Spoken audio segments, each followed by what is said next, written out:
And in particular, we're going to talk about the All-Star game and how, the most popular event that went down in the All-Star game, which was the three-point competition.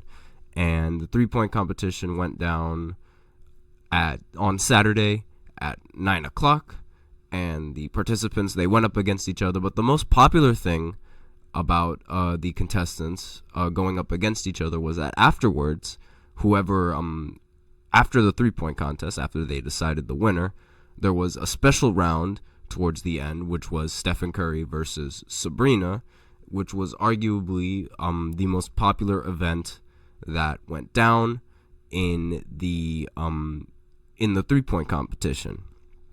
And it was one of the most, if I just look at it real quickly, it was one of the most popular three-point competitions, as there were in 4 years, there were 10 million unique viewers that were drawn into this competition, and the three-point contest has become a lot more popular in its previous years.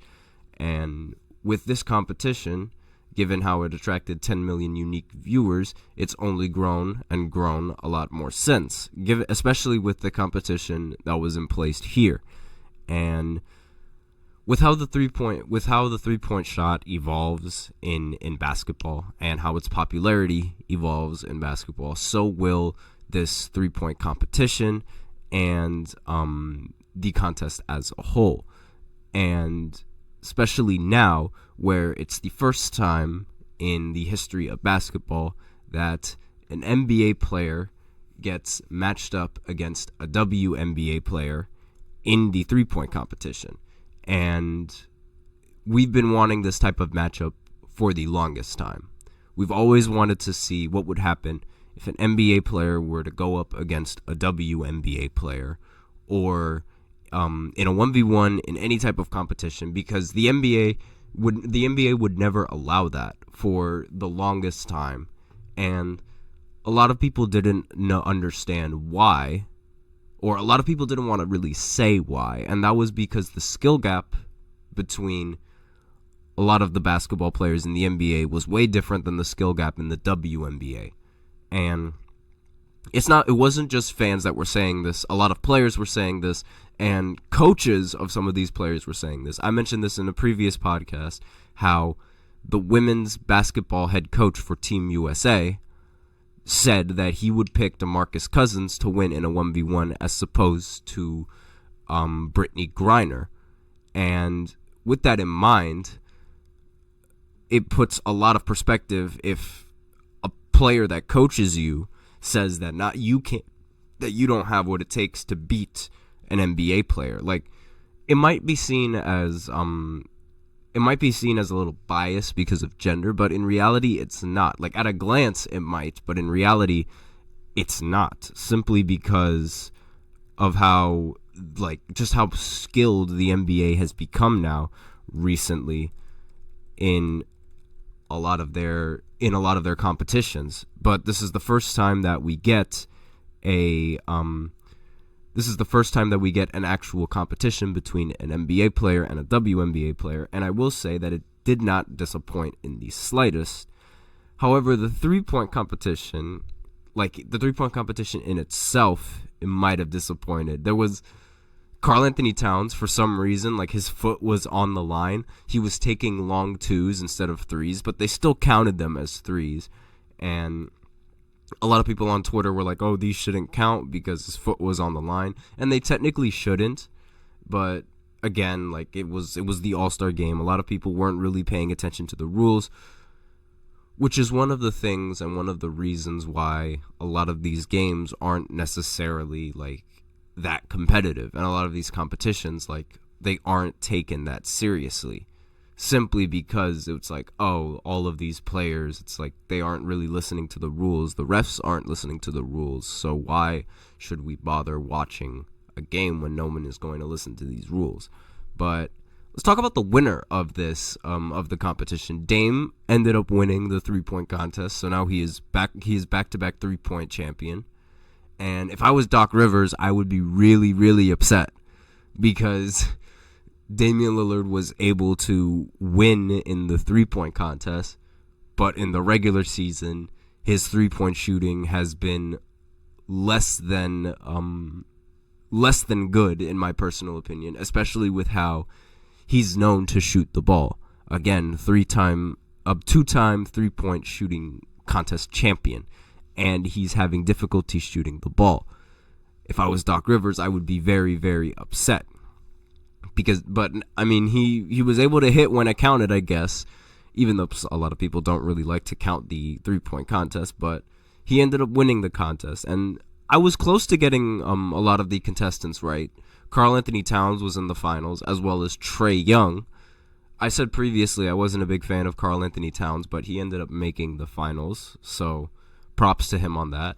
And Trae Young was really close to winning the entire thing until Dame ended up scoring a 26 on the final rack, and that resulted in him getting the win.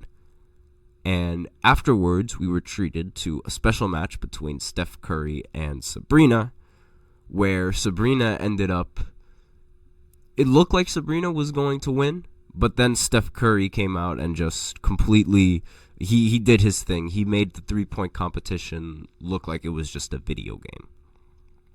And Sabrina shot from the regular three-point line as well, which is still, it is very impressive, given how she said she was going to shoot from the line, so the NBA decided to change the rules so that way she shot from the line. She still used a WNBA ball, but at the end of the day, that doesn't really matter, because, she shot from a lot farther than where she usually shoots, and she ended up tying the competition. All of the highest scores from the night were all 26 points from all of the other three-point shooters.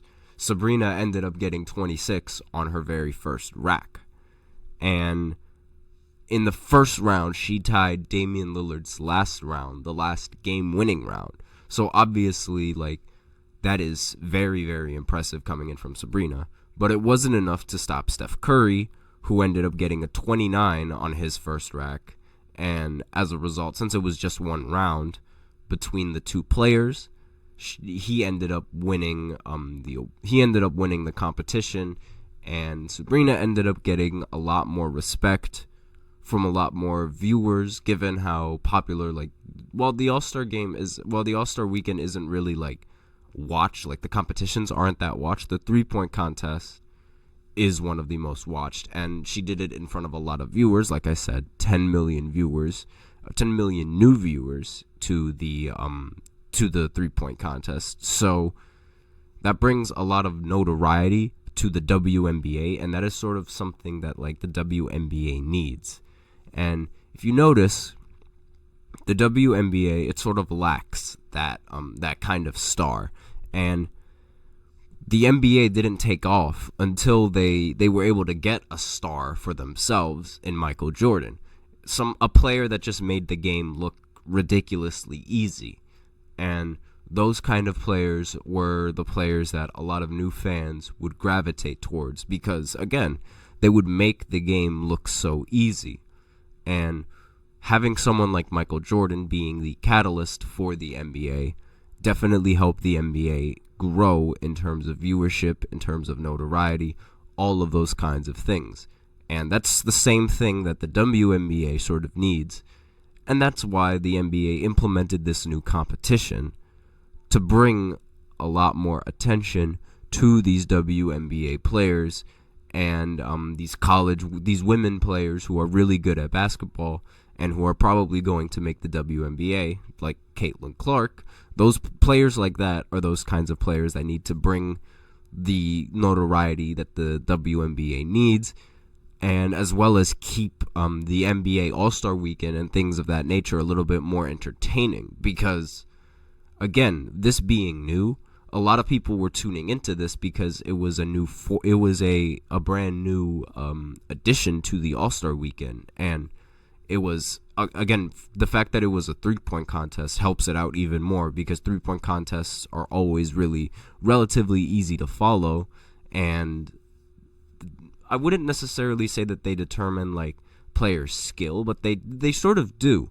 in the sense that they determine a player's consistency in being able to shoot in a loaded stadium, in a loaded crowd with all of those people and all of those cameras flashing in your eyes. And again, Steph Curry and Sabrina, they made it look like it was a video game. So it was a great competition overall. And how I mentioned previously, Sabrina, they need that kind of player in the WNBA.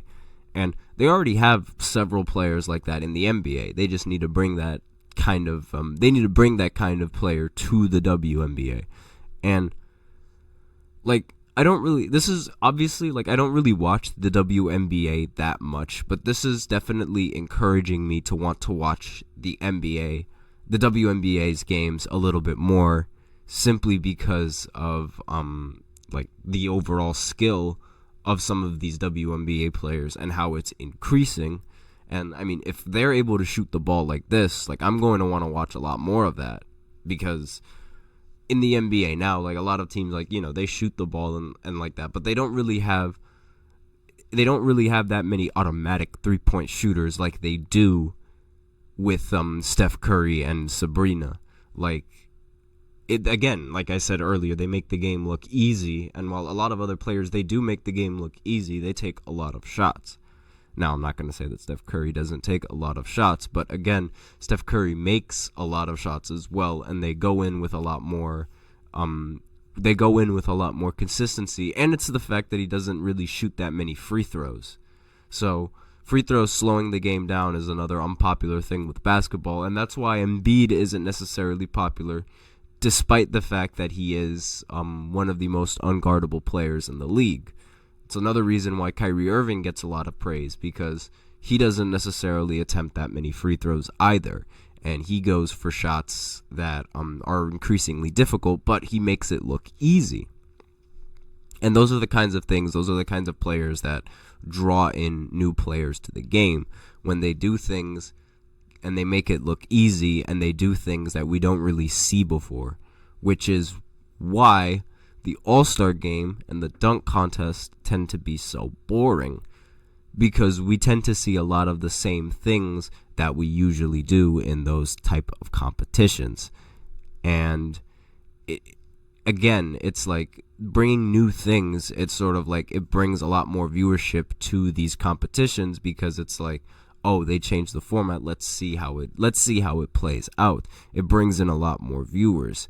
And not only that, there's sort of like a lack of competition around some of these competitions, like the skills challenge, which happened just before the 3-point competition.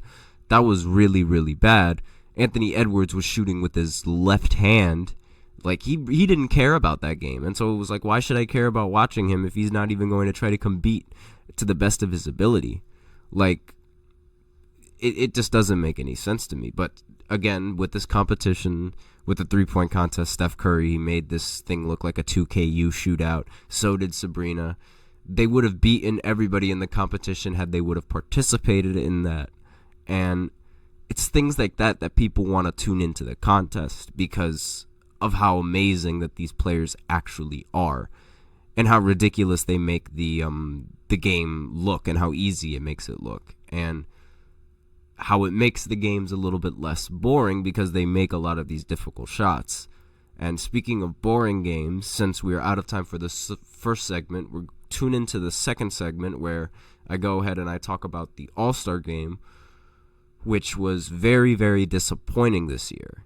So tune in for that after the second segment. I will be right back after this short break. I feel like I'm losing my mind, 'cause everybody in the world